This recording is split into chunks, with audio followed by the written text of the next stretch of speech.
At least 11,000 people are now thought to have died. Many thousands more are still missing after floods devastated eastern Libya. International rescue teams have arrived in the worst affected regions, but doctors are warning that survivors remain in danger from potentially contaminated water.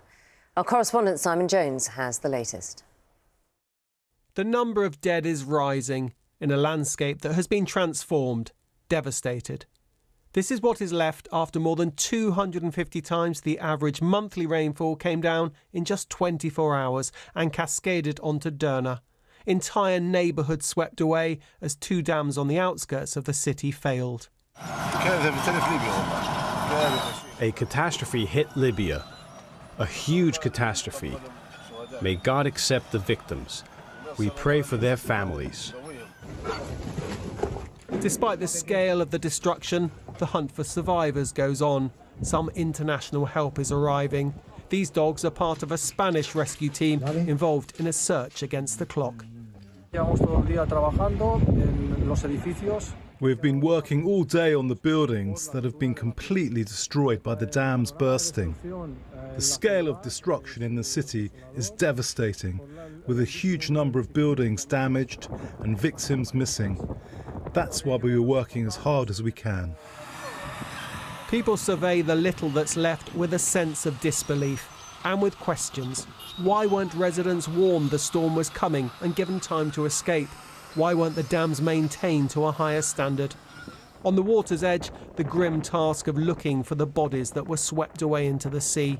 It may be some time before the true extent of the tragedy is known. The UN is talking of a calamity of epic proportions.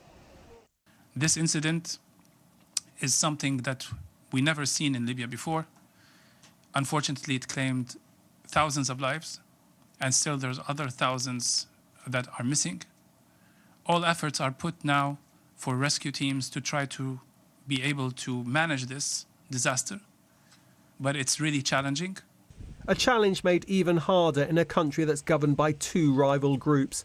Libya's internationally recognised regime has launched an investigation, promising anyone whose actions or failure to act played a part in the dams collapsing will be held accountable. But few here have confidence in the ability of those in power to respond adequately to the sheer scale of what's happened in a country ravaged by years of instability and chaos. Simon Jones, BBC News. Let's go to our correspondent Anna Foster, who's in the city of Benghazi this morning. Anna, good morning to you. It's just getting the aid to the right places, isn't it?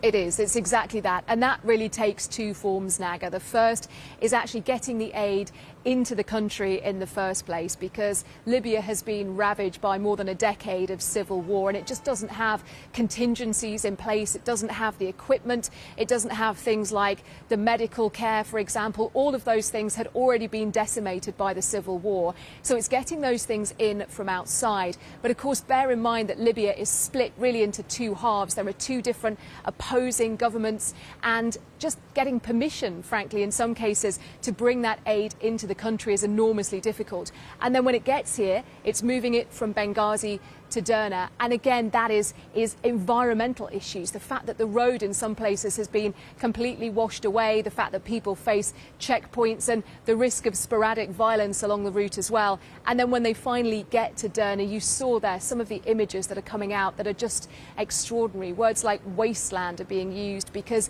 parts of the land of the earth have just been carved away by the sheer force of this water.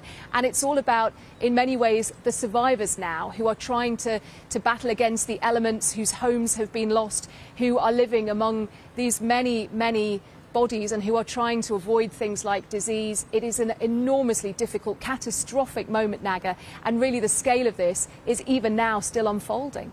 Indeed. Anna, thanks very much for that. That's Anna there for us in Benghazi, Anna Foster.